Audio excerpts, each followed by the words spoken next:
House hunting can be fun.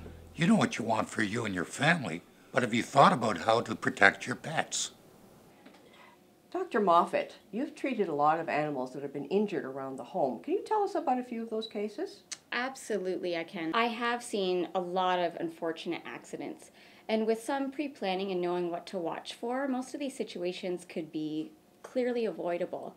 In terms of the inside hazards that we're concerned about, things to consider are things like doors that close automatically. They can close with a lot of force, resulting in traumatic injury to cats and dogs.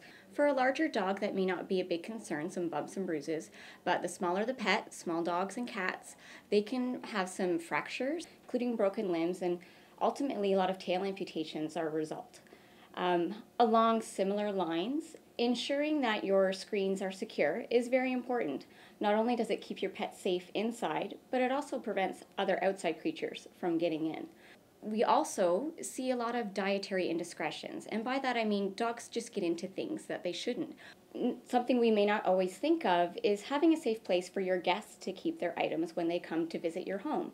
Purses are a big source of dietary indiscretions. Things like gum and medications that are commonly kept in purses, dogs are really attracted to those sorts of items. So having a high shelf or a closet that your guests can store their items will be really paramount in protecting your animal's welfare. Stairs. All pets, as they age, will develop arthritis and lose some muscle mass. So stairs will always pose a threat just in terms of mobility and can result in falls. Dr. Moffat, we had a friend who was a basset hound who persisted in digging up rocks and swallowing them from the backyard. Can you tell us about any other hazards there are in our yards and gardens? Oh, garden hazards, those are so numerous. All plants, regardless of what they are, will cause some gastric upset in cats and dogs. There are a lot of common garden plants that will cause a lot more serious effects than some vomiting and diarrhea, but there are a lot of other more serious injuries that can happen in terms of kidney and liver failure from ingestions of things like lilies. That's a pretty common knowledge plant that are toxic to cats, but some that you may not be aware of are things like tomato plants, aloe vera, begonias, azaleas. The list is really long in terms of those types of plants. Really, there's a long list of quite common plants that most people will have in their gardens that can result in serious injury.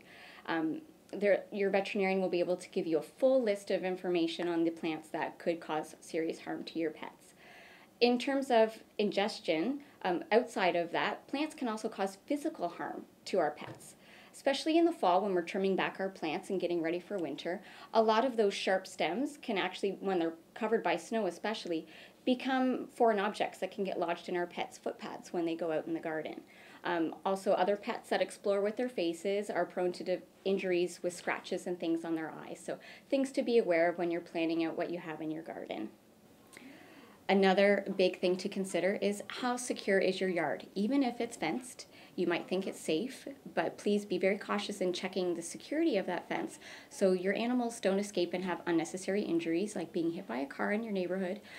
Also, we have to consider, can other animals get in? So inside or outside the home, accidents are just that. Accidents can happen, but with some careful planning, and pre-education and knowledge, hopefully we can avoid these situations. But if you're ever unsure, please contact your family veterinarian and they'll be in a position where they can help you. Thank you very much, Dr. Moffat. We've really appreciated talking to you today and making a safer home for puppies. Well, thank you for having me. Hi, I'm Douglas Cassan with Royal LePage Triland Realty. And I'm Susan Cassan, and this is Sisu. If you're about to look for your home, why not call the Cassans at 519-857-7922? And we'd love to help.